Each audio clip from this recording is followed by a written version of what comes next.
what's going to this.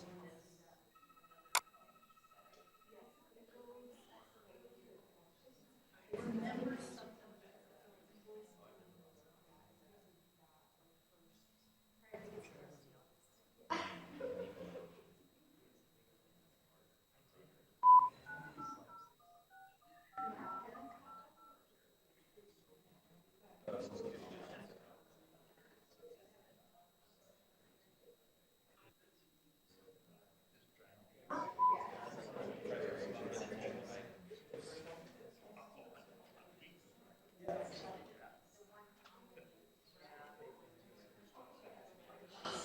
I think.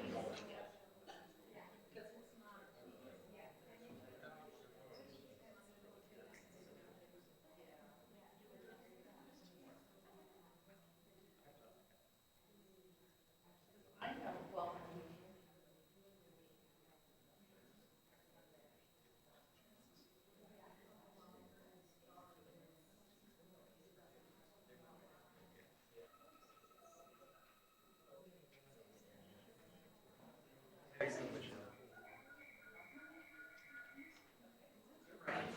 it does go to that.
Hello?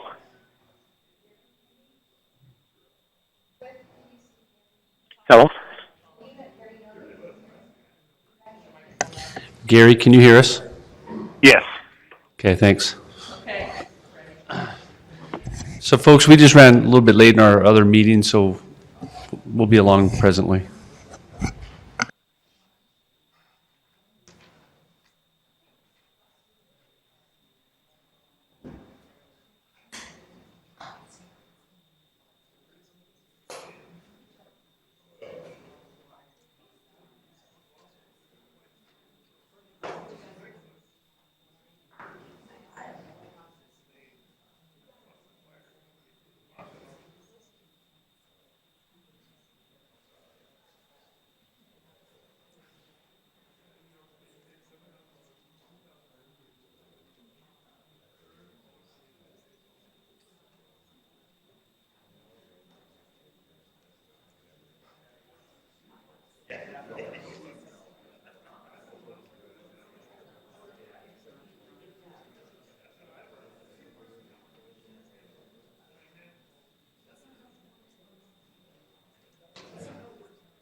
Let's see, who are we missing here?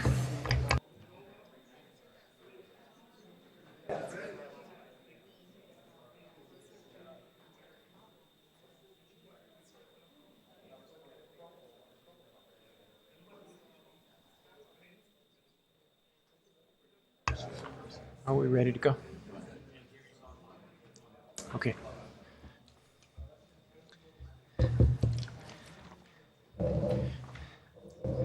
Good evening. We'd like to welcome you to this municipal council meeting. Today is June 20th, 2017. We're convened here at 541 in the council chambers. Let me get to the right page here. There's a few more things I'm supposed to say at this point, but this meeting is being broadcast live on YouTube, Provo Channel 17, where it will also be available for on-demand viewing. The council requests that citizens help maintain the decorum of the meeting by turning off or silencing electronic devices, being respectful to the council and others, and refraining from applauding during the proceeding of the meeting.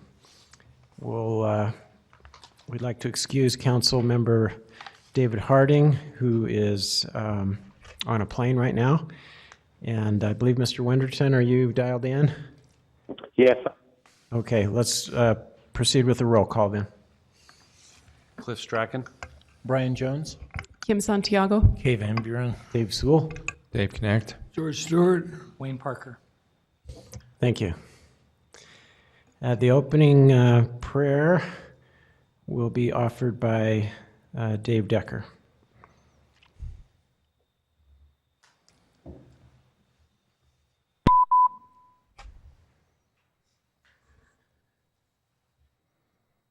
Our Father in heaven, we are grateful to gather here tonight. We're thankful for the opportunity to attend this meeting and to participate in making decisions and governing, and we're grateful for our freedom to exercise those privileges, and we pray that we might be aware and be able to protect those freedoms. And we also ask you to bless those who are serving in the armed forces to protect those freedoms, that they might be protected and safe. We pray for thy Spirit to be with us tonight.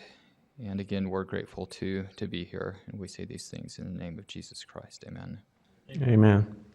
Thank you, Mr. Decker.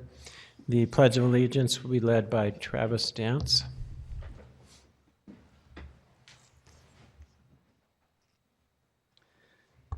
Will everyone please rise?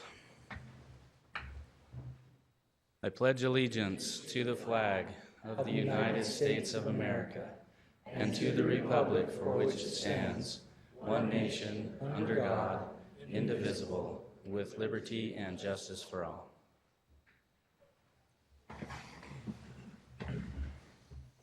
Thank you. Looks like we don't have any oh no, we do have,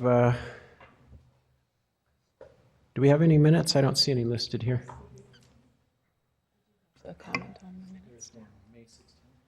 Oh, May 16th. There it is. Okay. So do we have any questions or comments about the minutes for May 16th? I do. I was not present for those, for that meeting. I was out of the country, and some conversation took place about the rear yard setbacks, and I just wanted to clarify my position on that. So I spoke with Mr. Jones, and he said that that it would be appropriate that I could clarify my position and add that as an addendum to the, what are we calling it?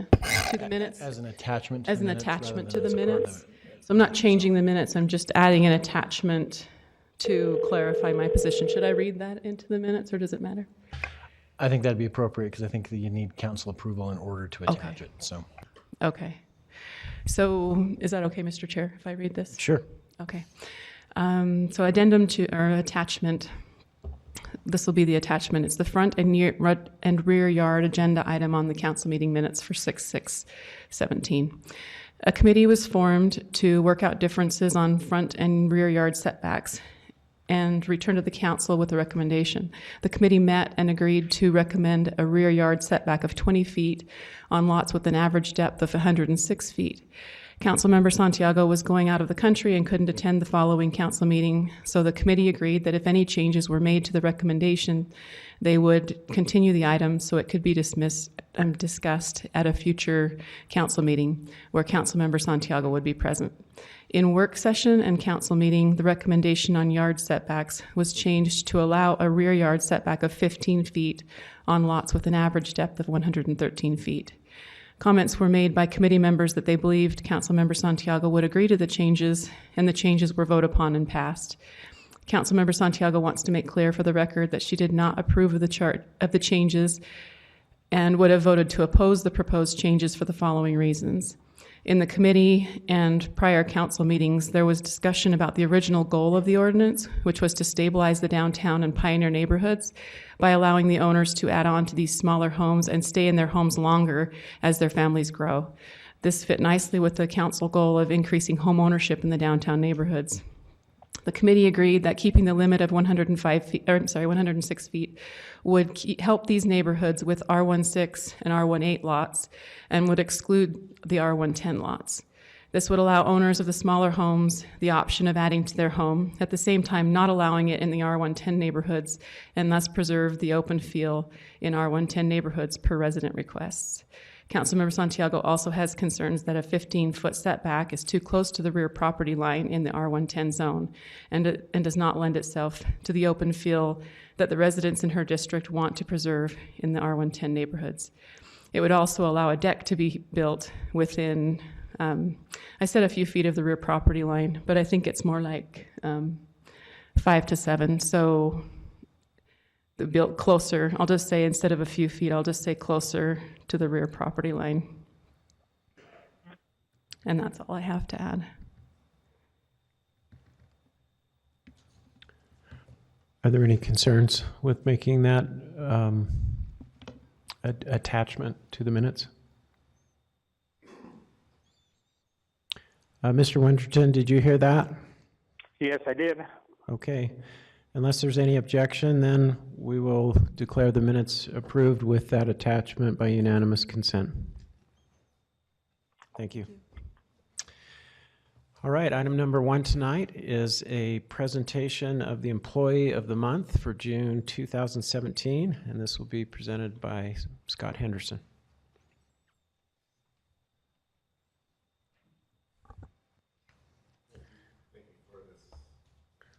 Thank you for this opportunity, Municipal Council.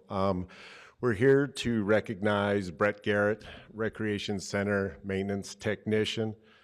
I'll start out with just some brief comments on Brett. Brett is such a great example of talent and vision. We value this combination of skill sets in Parks and Recreation. I have a confession that relates to Brett and his career here. During Brett's hiring process, I gave him a tour of the brand new Recreation Center, which was ready to open about a month later. I may have mistakenly given him the perception that all of our systems and buildings were in such shiny, new, fine condition. So Brett took the job, and we sealed the deal on that. And even though I may have given that impression that everything is beautiful and nice in Parks and Recreation, he has since found out in his years we have some things that have some struggles that need some work in area. But the way I look at it is we got an Employee of the Month out of the process, so I think that justifies everything that I did there. So we're going to call Brett Garrett and his family up, along with Recreation Center Bryce Merrill, and he'll go into more specifics about our superstar employee.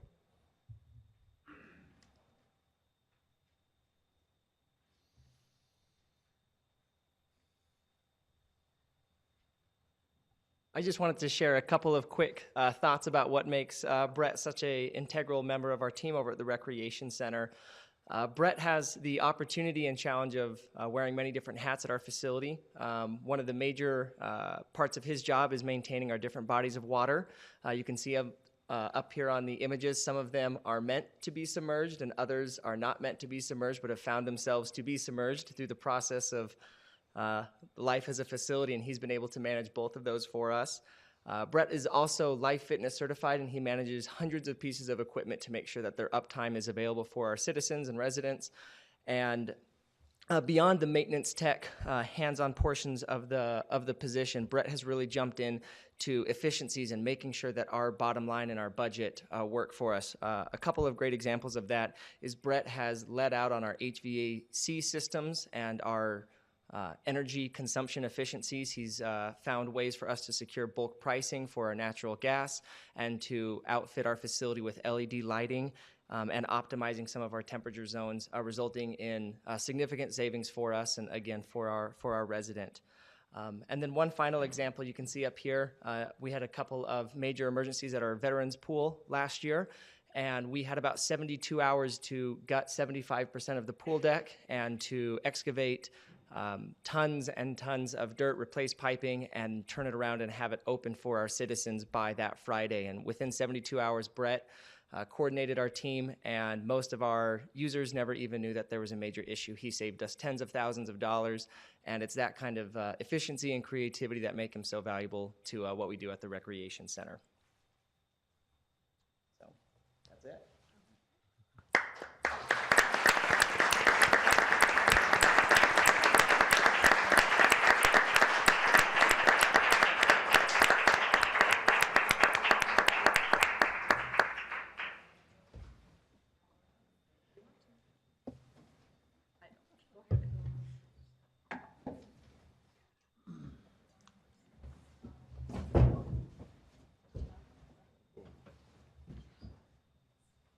It's out of the way.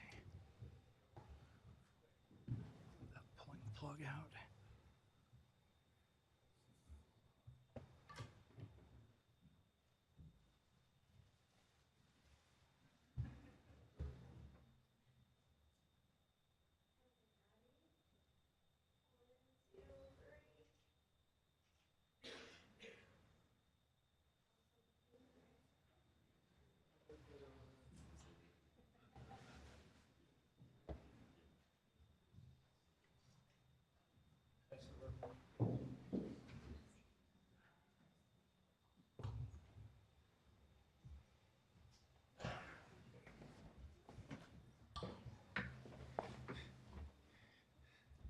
Thank you. We appreciate your service and example to our city.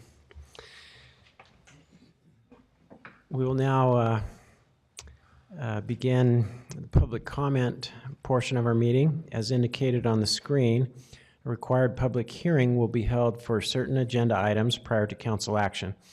After each such item has been presented, time to comment will be provided for all who wish to speak. For items that do not require a public hearing, public comment will still be taken following presentation of the item, but will be limited to 10 minutes. At this time, 15 minutes have been set aside for an open public comment period, which is intended to allow comment on matters that do not appear on the agenda. Persons who speak during this time to an item that is on the agenda will not normally be afforded a second opportunity to speak during the comment period specific to that item. During any public comment period, each speaker will generally be limited to 2 minutes. Additional time may be given to individuals specifically invited to speak, such as applicants, neighborhood chairs, or others that may be representing additional persons. Please begin your comments by stating your name and city of residence. Due to noticing requirements, no formal action will be taken in this meeting on matters that do not appear on the agenda. Those with comments are invited to approach the podium.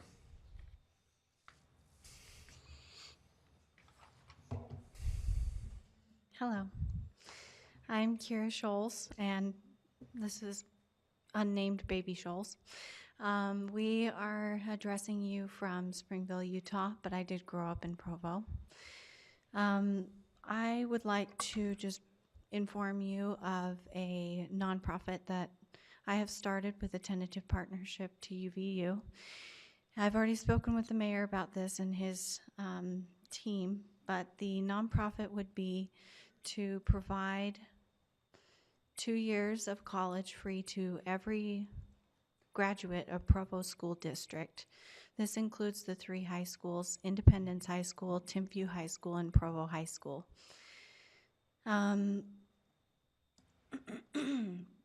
If you have any questions or criticisms or feedbacks or concerns, I would be happy to take them. I do have a website. It's provopromise.org, and you can contact me there. I also have my card with me if you need to contact me directly with any questions. This is a finishing scholarship, so this applies to people who have applied for scholarships and grants, and this makes up the difference so that nothing is standing in the way of them being able to either get a certification or a 2-year degree. And if you would like to know why I am addressing you, besides the fact that this affects Provo, and I do believe that Provo will be greatly improved by this, I would like you to know that we are in search of people who need to be informed, and also anyone who would like to be involved and donate. And in conclusion, I would like to say that this is not an impossible item. It has already been done in Tangelo Park, Florida, Baldwin, Michigan, Kalamazoo, Michigan, and we have a similar program in our state already by Weber State. Thank you. Thank you. Are there any others who wish to comment during this public comment portion of the meeting?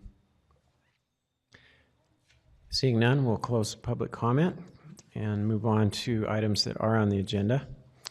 The first item is an implied motion on an ordinance vacating the public street of 1780 South, running west from Industrial Parkway, and this item is to be presented by Robert Mills. Thank you. Grateful to be here tonight. Just to kind of give a little bit of background, this particular street is at 1780 South, running west from Industrial Parkway. A little bit of history.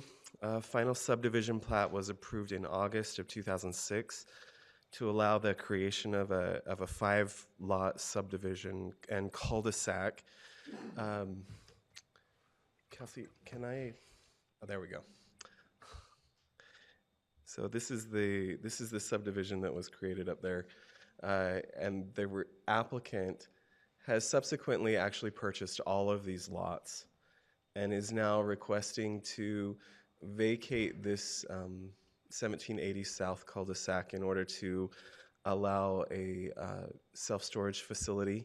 The self-storage facility plans that they have, the utilization of the site is much better attained if they can get rid of that street in the middle, and then they're able to stack the units a little bit better and things like that on the site. So that's the request. The planning staff reviewed the application and found that it was agreeable to the zone and the general plan, and we recommended that the Planning Commission forward a positive recommendation.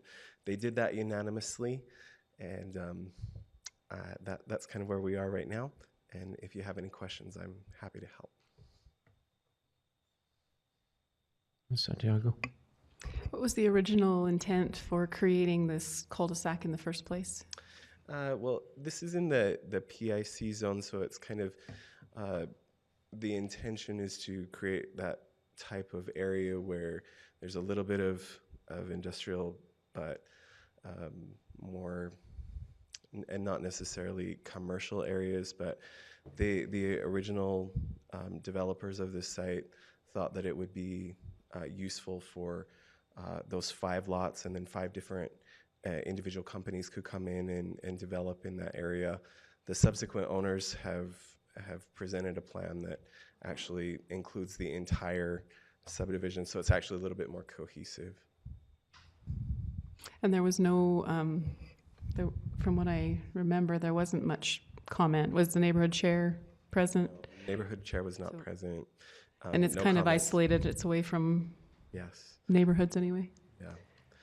So just to kind of orient you a little bit, this is 1860 South.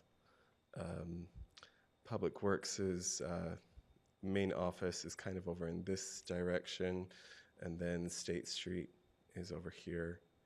University Avenue is way over here. Yeah. Who's the neighbor to the west? I'm not sure off the top of my head. Okay. All right, thank you.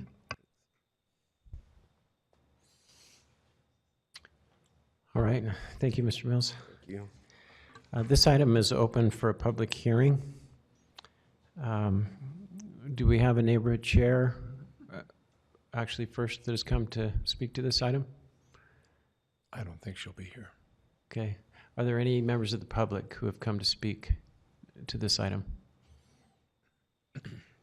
Seeing none, we'll close the public hearing and bring it back to the council for discussion.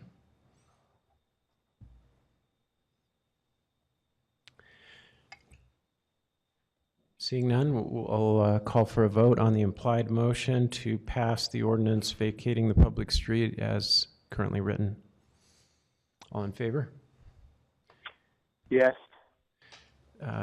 Motion carries unanimously with Mr. Harding excused. Let's move on to item number 3, which is an ordinance amending Provo City Code to enact a ProZone. And this will be presented by Mr. Dustin Wright. Thank you.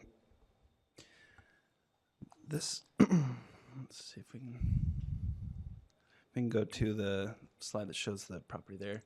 This property is currently a vacant lot just south of the BYU campus on 600 North and just about 700 East.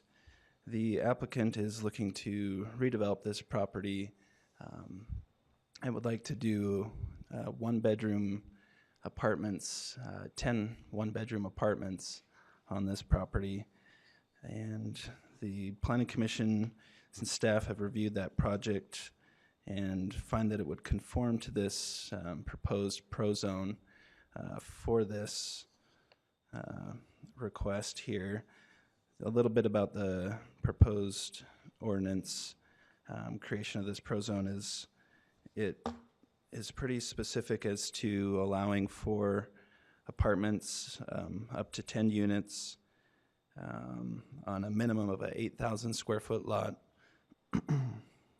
The minimum finished floor area of each unit would be 500 square feet. The proposed project has an average of 545 square feet per unit, and the ordinance would restrict density to be not more than 10 dwelling units per lot. The parking on the site would be required in the ordinance to meet the parking that's required in our parking chapter for one-bedroom units, which would be 1.5 parking stalls per room. So the applicant is proposing to provide 15 parking places on site to meet that current requirement in our code for one-bedroom apartments or one-bedroom units. Staff did a little bit of research to help answer some questions regarding parking and rental households. And in Provo, there's an estimate of just over 19,000 renter-occupied households. 46% of those have 0 to 1 vehicles, and 54% have 2 or more vehicles. So with that helps, I think, justify the existing ordinance for one-bedroom apartments, that they would be able to make that work on this site. So the ordinance amendment will enable the project to be able to receive a rezoning. And I don't know if you wanted me to talk about the rezoning now or in the next item. Yeah, Mr. Chair, I was just going to suggest that you may want to read number 4 into the meeting as well, and take public comment on both at the same time. They're related items. Item number 3 creates the text of the pro zone, and then item number 4 applies it to the property. Okay, that sounds good.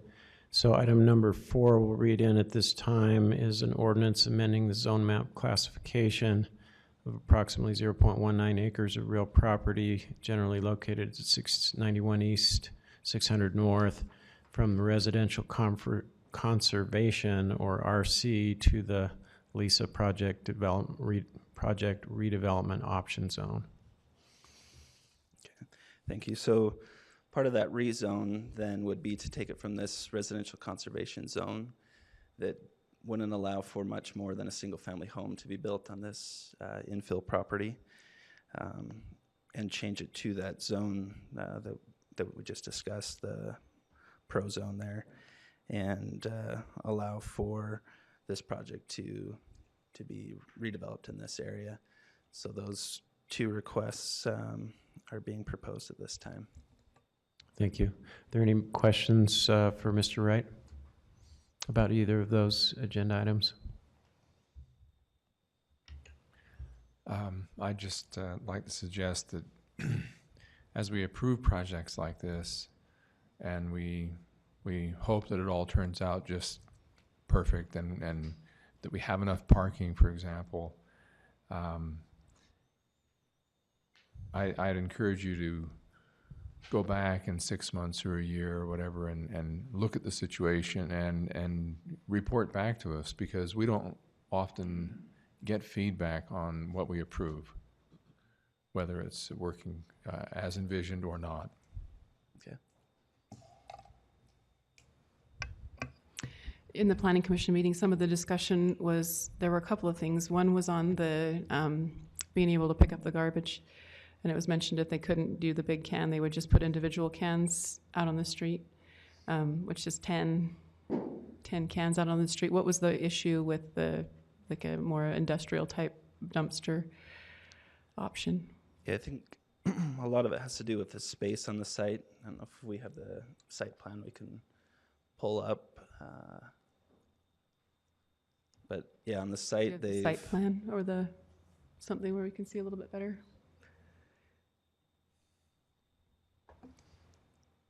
Thank you. Yeah, so if you can see here on the site, the drive access to the property is here. Underneath the second story is going to be parking, so on the main level, as you come in the back, this is all drive access to 3 stalls here, and then some additional stalls under a carport back here, and then some open space back there. So the site's pretty well covered, and so the original proposal was to have a dumpster in this area at the front of the building and have like a garage door along the front, and then widen this drive access to be able to access that. And so as it went through the reviews and design review, the idea to put the garbages in the back of the building and provide a bicycle storage area in the front, and then be able to reduce that curb cut and help improve the walkability of the site and help the front facade of the building look more residential, and not have just like a large blank wall there too. So those were some of the discussions that took place as to get to where they are now with putting the individual cans as opposed to a large dumpster on the property. And if all the cans are in one spot, how do they manage who takes care of what? That'll be up to the tenants to take a can to the road. I guess that's the Yeah, they could work out property owner's problem. Yeah, they could number them and have an agreement of how to work that out. Yeah. And was that, so the discussion on the look and feel of the project was more in regards to having a dumpster out on the street or a facade in front of a dumpster? Was it more about that, or was it about the actual drawing that they had proposed? The actual building, what the actual building is going to look like. They mentioned that it didn't fit in with the character. Planning commission members didn't feel like it fit with the character of the neighborhood. Yeah, so the design has gone through DRC a few times and still projected to go back to design review committee to get a final approval from them. So through that process, there's been some changes to help remove that garage door off the front of the building, decrease the drive access width, and change that area into a bicycle enclosure area as an amenity to those tenants there, which also is something that will help incentivize people to not necessarily need 2 cars. Maybe they have 1 car and are able to have a place for their bicycles as well. So as far as the appearance of the building, it looked like it was mostly stucco, like all stucco. Was that part of the discussion or no? Yeah, they've talked about the materials, and there's actually a lot of stone or brick as well. So there's brick and stone on the bottom, yeah. Yeah, and they didn't feel like this look worked in the neighborhood. Was that part of the discussion, or it wasn't necessarily what we're seeing here? Yeah, this is like I think the second or third revision. The first one wasn't what they were looking for, and so the architect has been making changes from feedback that they've gotten from the design review committee to help create a porch and more of a fit in more with the surrounding buildings there. So this was acceptable to the coordinating review committee? They're still going to review this and still need to get design review final approval. And that was what the planning commission referred it back to the design review committee. And it's still there in committee? What's that? And it's still there in committee? With the yeah, so we're waiting to get through to know if that's something that they can do, and then they're going to continue to refine that till they get that approval. Okay. So can you put the picture of the street view back up? Yeah, like that one. So the way I'm looking at it, and I drive down this road virtually every day to go to that local church. The cars are parked in all the available parking spaces where there isn't a driveway already. And I would assume that would be the case when this is completed. So if you've got 2 cars out on the street in front of this property virtually all the time, how in the world would you ever put out 10 cans, which would take up about 2 car spaces? Yeah, that's a good question. I think they'll have to figure out a way to make that work if it's putting them on the Street side of the cars out in the middle of the street? yeah, I don't know on that. The sanitation department reviewed the plan and didn't have that as a concern. But that's something to think about.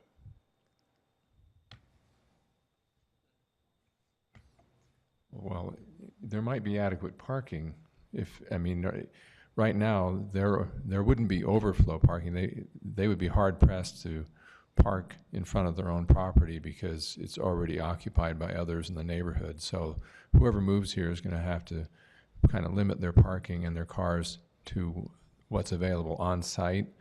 I'm just pointing out that unless you red curb that front, you're not going to have a place right in front of that property or within probably a city block to put any cans out on the street.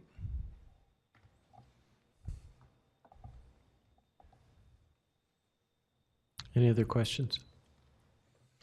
All right, thank you. Is the applicant here tonight? Do you have something to present?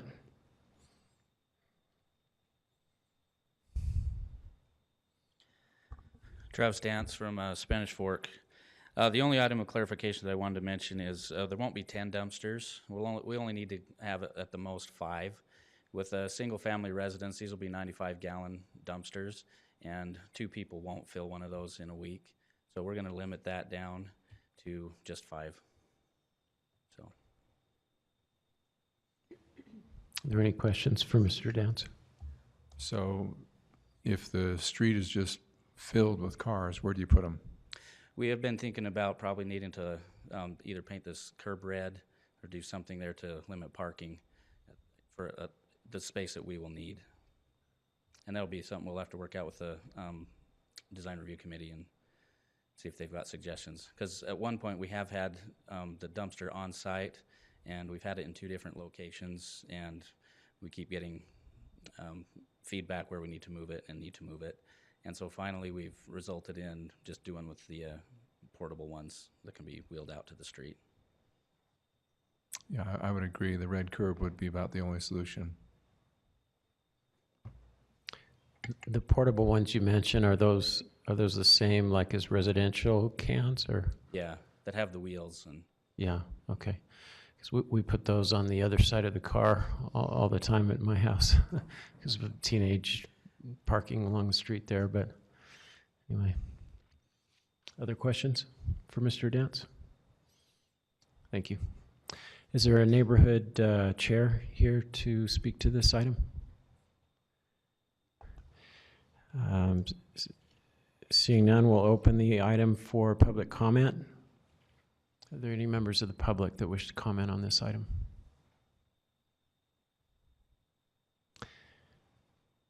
Seeing none, we'll close public comment and bring it back to the council for discussion.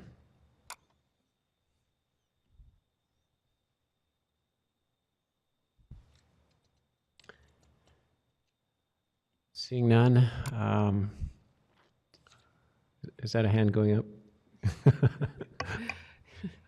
I hate to think out loud, but I was trying to go back to the Planning Commission again. There was some public comment there. I think it was mostly about parking, and since there's no public comment here tonight, I'm assuming maybe that was all, maybe those concerns were taken care of. But I just need 2 more seconds to find it.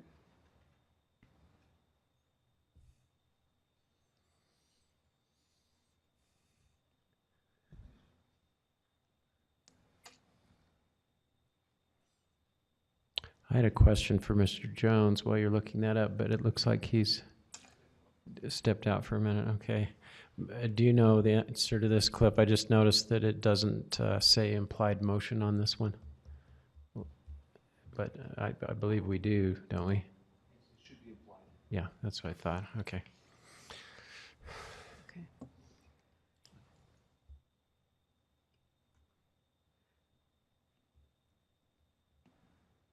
Yeah, so I think that the concerns raised were what we already talked about, the facade mixing with the character of the neighborhood and the shortage of parking, or the parking concerns.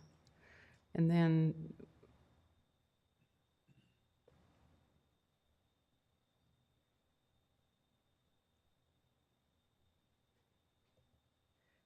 this is so the pro zone really addresses all of those issues, and what we have before us is what's been agreed upon, correct? You've agreed to all of the pro zone, and whatever's not covered in the pro zone will be covered in chapter 14 and 15 of the Provo City Code. Yeah, this one gets the pro zone. Yeah. Okay.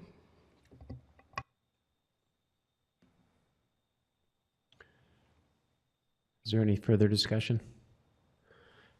If not, we'll vote on each of these items separately. The first item that we're voting on is an implied motion on the ordinance to create the pro zone as indicated on the screen. All those in favor? Yes. The motion carries unanimously with Mr. Harding excused. We're now on to the related item number 4, which would change the zone map classification from RC to this new pro zone that was just adopted. And we've already taken what public comment there was on that. So is there any council discussion on this item? Seeing none, we'll call for a vote on an implied motion to approve the ordinance amending the zone map as indicated. All in favor? Yes. Motion carries unanimously with Mr. Harding excused. We'll now move on to agenda item number 5, which is an ordinance amending the zone map classification of approximately 5.15 acres of real property generally located at 1140 South State Street from light manufacturing M1 to public facilities PF. And we welcome Mr. Austin Corey to present this. Thank you. This item that's before you is primarily just a housekeeping item. The Spring Creek Park has been underway for quite some time. The Parks and Recreation Department assembled a citizen committee to help with the design and everything there. The project plan has been approved by that committee as well as the Planning Commission, and permits are being issued for that right now since it's actually permitted under the M1 zone. But as I mentioned, this is housekeeping. Typically in Provo for parks and facilities such as that, we typically rezone them to a public facilities zone so they're easily identifiable on a map and doesn't skew some numbers about possible zoning, additional light manufacturing in this kind of a case that we might have available and things such as that. That's primarily the item before you, and welcome to answer any questions that you might have. Just a question, remind me, have we addressed the rezone of the property where the new school's going in? About 1745 South State. So that's further south than this specific property. Yeah, it's not related to this. It's just down farther south in state, and it's that charter school, and I don't think we've rezoned that. Is that in the process? It is, yes. I think that was actually heard at Planning Commission, just the last Planning Commission meeting last week, and we anticipate it'll show up you at some point in the near future.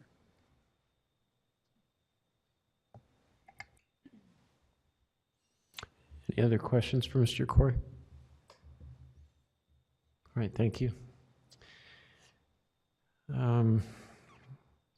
Do we have a neighborhood chair present on this item?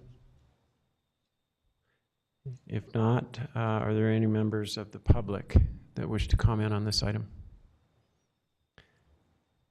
Seeing none, we'll close public comment and bring it back to the council for any discussion.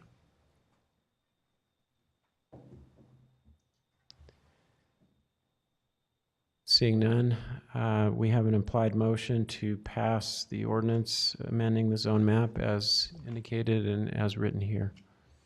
All in favor? Yes.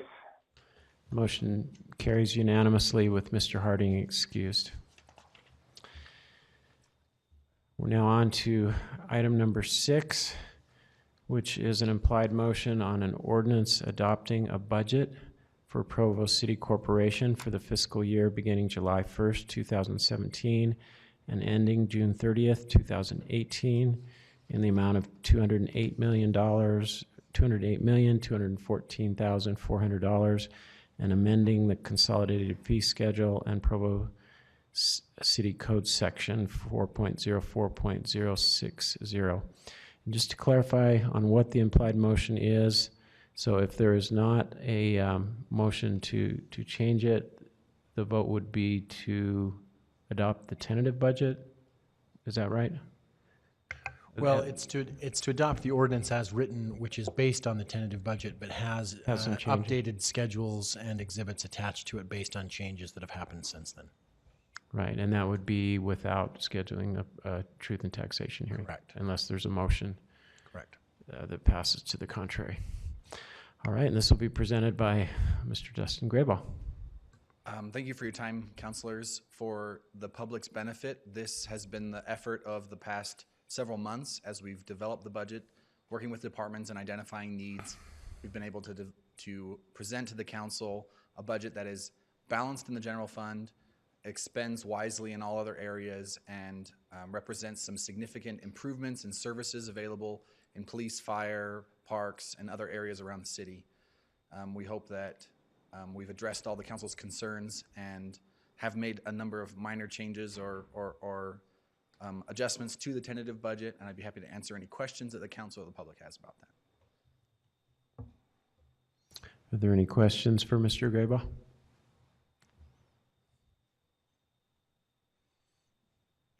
Thank you, Mr. Grayball. This item is open for a public hearing. Are there any members of the public that would wish to comment on this item related to our budget?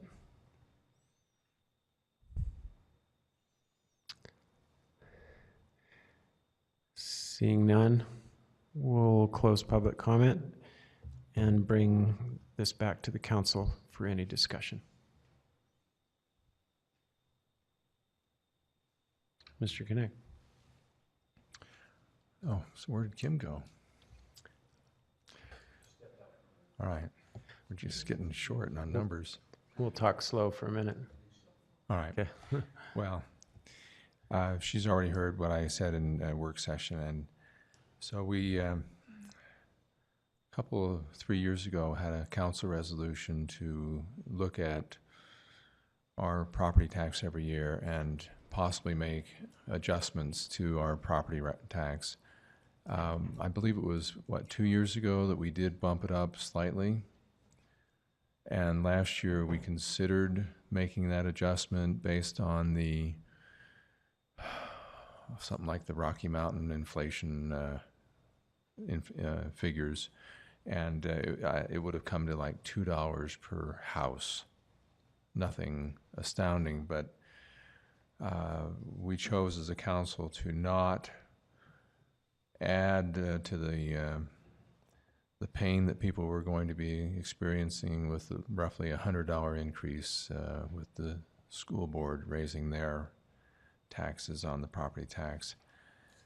This year is another year we should be looking closely at our budget. For one, things that we should cut that are not necessary, and also whether we should be raising our property tax to cover the costs of inflation. I understand that there's people that live on a fixed budget, and when I retire I'll be the same, but I also understand that the cost of running a city keeps going up with inflation, and that's why I believe we passed that resolution years ago to look at each year whether we should be raising property tax. And this year, I believe we have an opportunity to do that. Next year, the school district will be back, probably with another increase. And we were considering something that would be, again, just a few dollars on each home. But since there's not apparently support for that, and we haven't looked closely at our budget to remove anything that is non-essential, I will be voting against this budget. Thank you, Mr. Connect.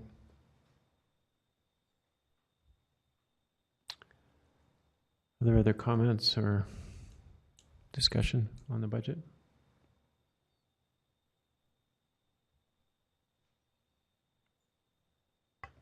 Ms. Santiago? I mostly made my comments in work session, so I don't know that I need to make them all here again, but I would have liked to see some things cut back in the budget this year.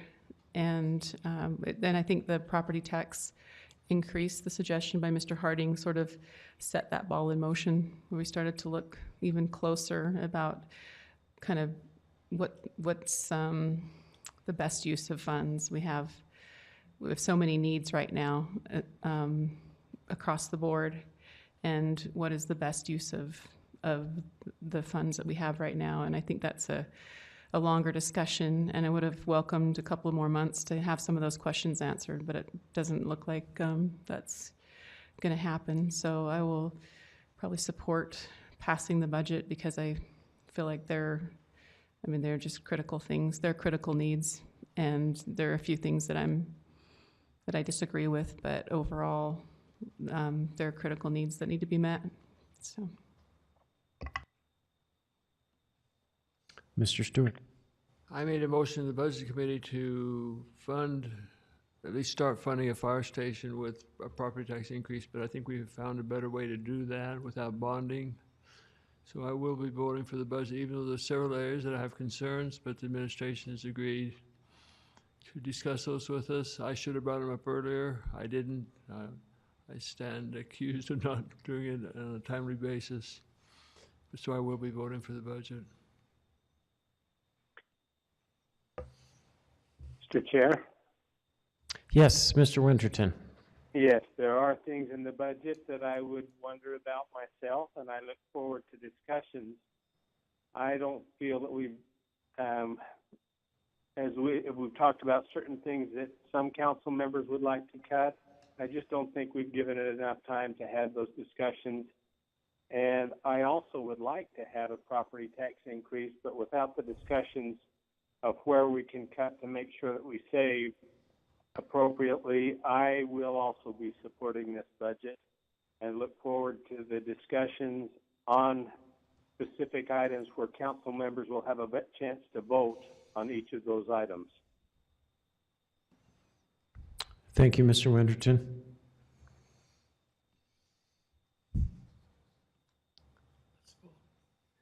Okay, well, I'll make a few comments then. I'd just like to say, as far as the proposed budget, I do favor passing it as largely as the mayor presented it to us with the changes that Mr. Jones referred to. I think we need to keep a strong budget in economic development. That's a priority for the council. I like keeping the budget as currently funded for Downtown Provo Inc. I think we're seeing progress there and momentum, and I'd like to not do anything to diminish that momentum. There was also an innovation fund of $100,000 that was mentioned, and I thought that was kind of an innovative idea. I'd like to keep the funding for that, see how that plays out. It's a little bit of a parallel to something the council is working toward, which we'll be talking about in just a bit, moving toward budgeting for outcomes or priority-based budgeting. It's a little bit of an experimental lab to where the administration can offer projects that will hopefully produce good results and see what kind of results we get. The other thing I wanted to mention is media services was also discussed as a possible area to cut. And just from my perspective, it seems like we're really doing a good job there. I think the public relations, the city's image, and our communication ability, all those things, I'm not sure that it's ever been better than it is right now. So those are my thoughts on that. On the as far as the property tax, I do support the concept of an inflationary adjustment to property tax, and that would take a little bit to explain. I won't go into all of that. I don't feel like the timing is right for that right now for a couple of reasons. One is we're right in the middle of a period of steep increases to our utility rates to fund some very important infrastructure needs. And so we're asking a lot of our residents already in increases in those areas. The other thing is that actually those increases do, as a side effect, increase our general fund revenues because of the utility transfers that we do. So just as a quick example, if we ask our residents to, let's just as an example, say pay $100 more in utility rates this year to help fund our infrastructure, actually only 89 of those dollars are going to those infrastructure needs. $10 is going to the general fund, and then $1 for our roads. And those are good things, but I'm just saying they're right now we are getting a significant boost to our general fund revenues in other areas. Last comment is, and reason why I prefer not to support a truth in taxation leading to property tax increase is I think this is something that the council and the mayor need to work together on early on. I'd like to see discussions about this like January, February, March, so we're kind of on the same page, and so the administration can plan accordingly rather than having that discussion so late in the game. So for those reasons, I will also be voting to support the budget as currently proposed. I'd just like to thank the budget team that put together the budget and the hard work and the responsiveness they've had during the whole process. I think they've done an outstanding job. Thank you. Thank you. Any further comments or discussion, Mr. I think we can all second that. This is a marvelous team. They do a wonderful job, and nothing that I've said hopefully reflects on the job you've done, because we greatly appreciate particularly the detailed budget that we have this year that we didn't have last year. That's been extremely helpful to George. Thank you. Any further comments? All right, I'll ask for a vote on the implied motion to pass the budget as currently drafted. All in favor? Yes. So those in favor are Mr. Stewart, Mr. Sewell, Mr. Van Buren, Ms. Santiago, and Mr. Winterton. Those opposed? As Mr. Knacht with Mr. Harding excused. Thank you. We'll now move on to item number 7, which is a resolution appropriating $50,000 in the council office budget for the hiring of a budget performance consultant and applying to the fiscal year ending June 30th, 2018. Let's see, it says here that I'm introducing the item, but I think actually this, it might be more appropriate for the chair of the budget committee. Would you like to introduce this? Sure, thank you, Mr. Chair. So this was a recommendation after a meeting with Mr. Parker and the budget committee.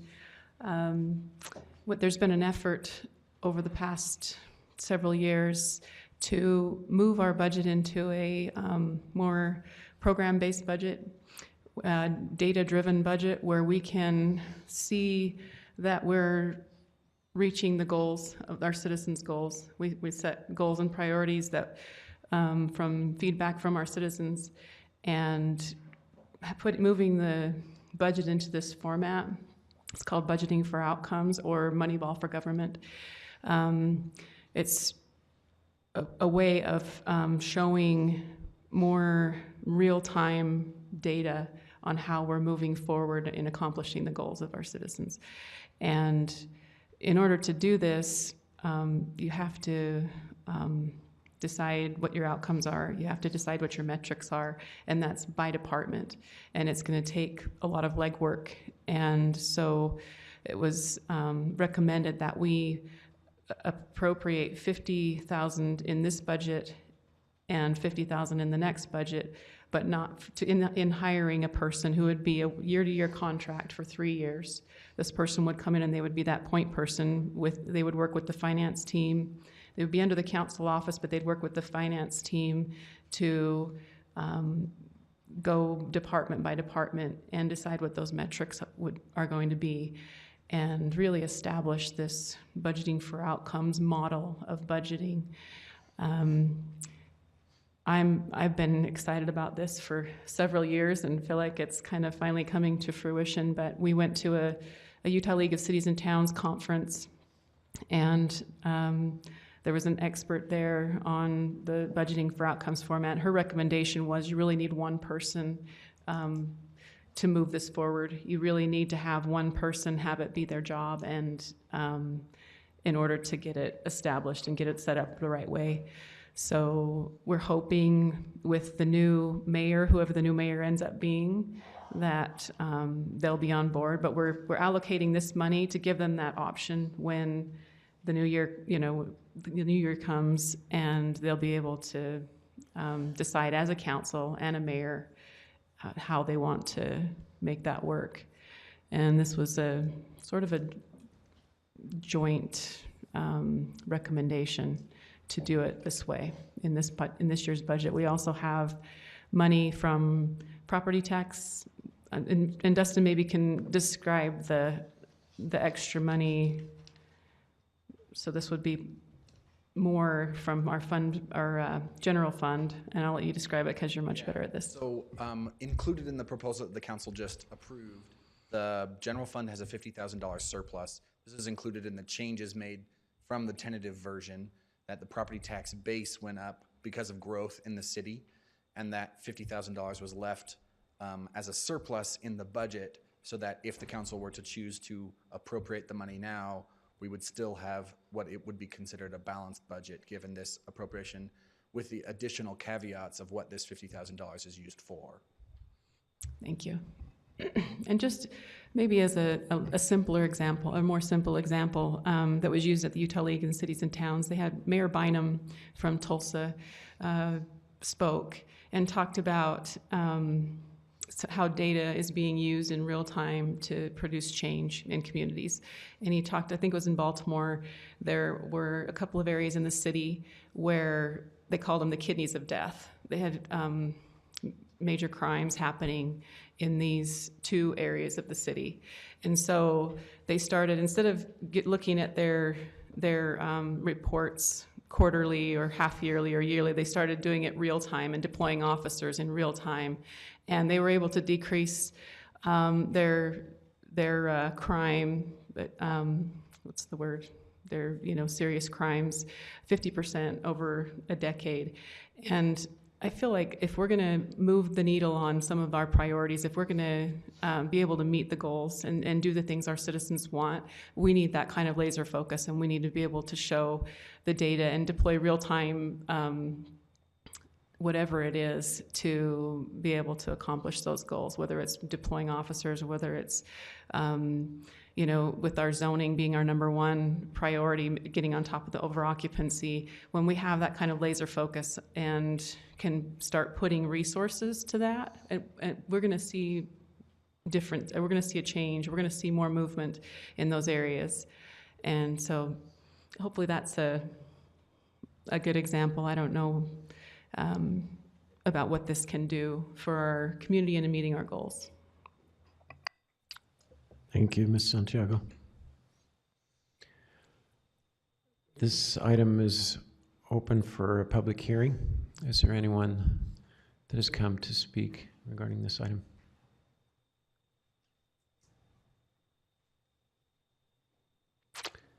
Seeing none, we will close the public hearing and bring it back to the council for discussion.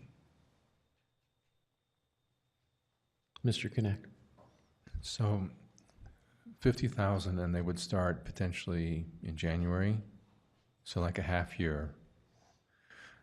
So come the next fiscal year, wouldn't we need 100,000 allocated? I think we talked about 50,000 in the next budget, but it'd really be 100? It would be $100,000 each year. Yes. But we felt like getting this, appropriating 50 now and 50 later. This would give the new mayor and the new, instead of doing it right now, which was the original thought, was let's hire somebody right now. We were worried about doing this 6 months in advance of a new mayor and new council members. So we're putting the money there so that the new council, new mayor can make that decision about how to move forward with it.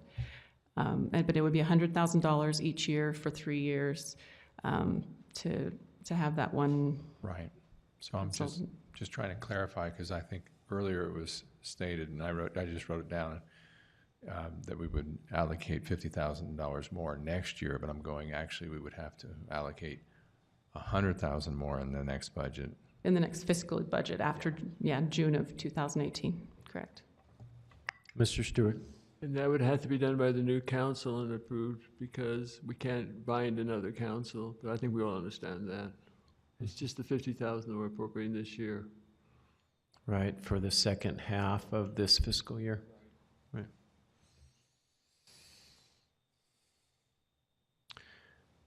Is there any other discussion on this item? I'm kind of excited about this item too, from all that I've learned so far about budgeting for outcomes, or sometimes called budgeting for priorities. I think it's an exciting new budget model that will hopefully help the city to align budget expenditures with citizen priorities in a more transparent and easily understandable way. It is relatively new, I guess, in the long city of cities in the United States. I don't think we have an example close by. Well, I guess we do in Park City, but they have a different form of government. So I think it's important that we do a little more research on this, and I'm going to suggest, and this isn't part of the motion, that we ask council staff to do a little research on this and give us some examples of kind of how this is working in other areas. What's the good, the bad, what have been the positive experiences, and what have been the obstacles to overcome in that, and come back in a month or two. I think that will help kind of generate a little more public discussion about it. And really, I'm hopeful that the mayoral and council candidates will kind of get involved in this discussion as well. Would there be any concern among council members if I were to ask staff to proceed with that kind of a report and come back in a month or two, or whenever they're ready? Ms. Santiago. Could we include Chattanooga in that study? I think Mr. Parker mentioned that they really have one of the best budgeting for outcomes programs, and I did look at their website. They've got a dashboard. They've got some really cool stuff. So if you could look at that one as one of the examples, I'd appreciate that. And if any other council members have any suggestions of other cities to look at, or articles, please forward those to staff. And then I also wanted to suggest, Mr. Parker, I mean, I know we can't really ask you to invest time in this, but I just kind of wanted to extend an invitation to the extent that the administration is interested, and if any of your people have suggestions or would like to contribute to this research, we would welcome that. Be glad to work with your staff on that. Great, thank you very much. Mr. Sewell? Oh, yes. I believe that that's critical. I don't think this program will work unless we as a council and administration work very closely together. As Kim talked about the problems that they had in the other city, it's important that they all recognize that was a problem, and then they all work together. And I still feel very strongly that it's important for council and administration to get on the same boat with this. It's important to work together on this one. Absolutely. Thank you, Mr. Winterton. And that provokes one more comment.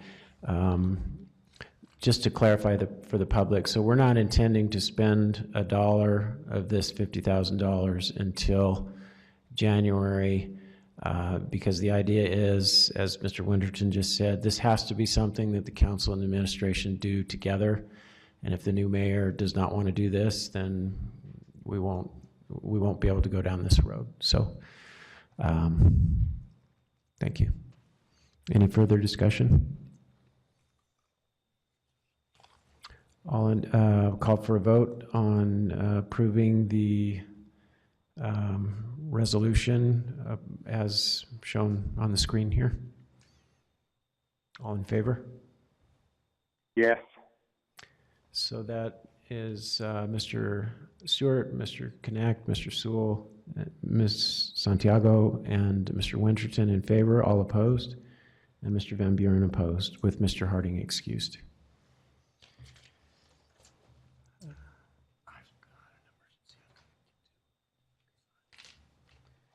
Okay, we're going to have to excuse Mr. Van Buren at this point. Looking for a motion to adjourn as a municipal council and reconvene as a redevelopment agency. So moved. So moved by Ms. Santiago. Is there a second? By Mr. Connect. All in favor? Yes. So that carries unanimously with Mr. Harding and Mr. Van Buren excused.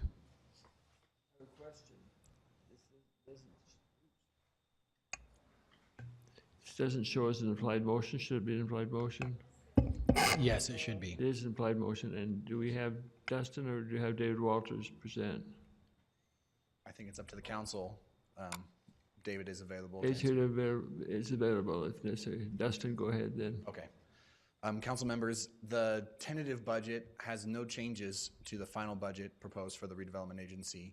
And there is a number of programs in there that are expected based on estimates of what their awards are, but due to the budget resolution and the flexibility that those awards grant us, this is the best estimate that we have at the time, but it will change based on how those actuals come in. And I bet Mr. Walter could answer any specific questions as to how those things might change over the course of the year if the council is interested. Are there any questions from the council of Dustin or David? Santiago? Is that in regards to CDBG funding, whether or not that comes through, or just the grants or whatever? It's the CDBG and home funding because they are allocated by the federal government and they're on a slightly different schedule than us. So we won't know till later? Right. Okay, like we normally, yeah. we usually don't know. We do this similarly every year, so. Yeah, okay, thank you. Any other questions? We'll open this for the public. Is there anyone here from the public to discuss this issue? Seeing none, we'll close the public portion and return it to the council for discussion. Any discussion, council? Seeing none, I'll call for a motion, implied motion, to adopt a resolution adopting a budget for the redevelopment agency of Provo City Corporation for the fiscal year beginning July 1st, 2017 and ending June 30th, 2018 in the amount of $5,239,437. All in favor? Yes. All opposed? Looks like the voting has been unanimous with Mr. Van Buren and Mr. Harding excused. I'm looking for a motion to reconvene as the council, as the Stormwater Special Service District. So moved. Moved by Mr. Sewell. Is there a second? We need to adjourn the redevelopment before we convene the other. Yeah, we better read it. Okay. We can do it in one motion. I call for a motion to adjourn the redevelopment agency, have Provo, and reconvene as the Stormwater Special Service District. So moved. Moved by Mr. Sewell, second by Mr. Connect. All in favor? Yes. Unanimous, 5-0. Thank you, Mr. Stewart. We're now convened as the Stormwater Special Service District, and we have a resolution adopting a budget for the Provo City Stormwater Service District in the amount of $4,397,144 for the coming fiscal year. This will be presented by Mr. Graybaugh. Council members, included in your packet should be the revised schedule for the Stormwater Special Service District. There were a number of corrections made to that schedule, but no substantive changes to the expenditures expected in that area. We have to answer any questions on how it might have changed or any questions. I believe Dave Decker is here as well to answer any questions specific to the operations. Ms. Santiago.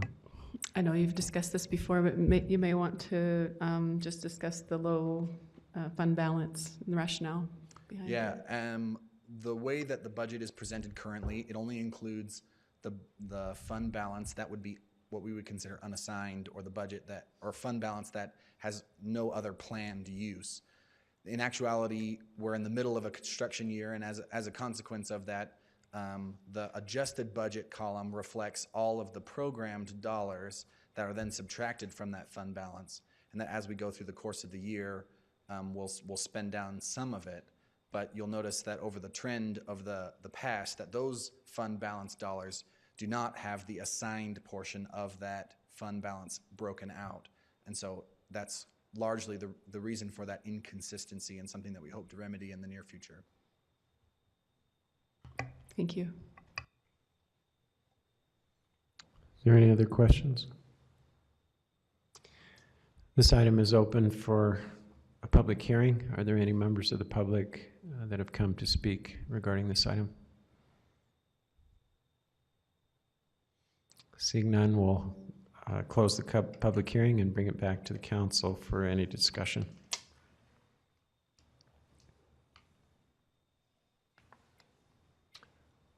Seeing none, we'll call for a vote on the implied motion to adopt the budget as indicated in this current resolution that we're looking at. All in favor? Yes. The motion carries unanimously with Mr. Van Buren and Mr. Harding excused. Is there any objection to adjourning at this point? Yes. What time do we have to be done by for the administration to furnish ice cream? I'm sure you missed the deadline already. I think it was 6:30, unfortunately, Mr. Stewart. I'm expecting next week. Okay, we'll pay attention. Thank you. All right. Thank you, Mr. Stewart. If there's no objection then to adjourning, I'll declare the meeting adjourned by unanimous consent. Thank you to all.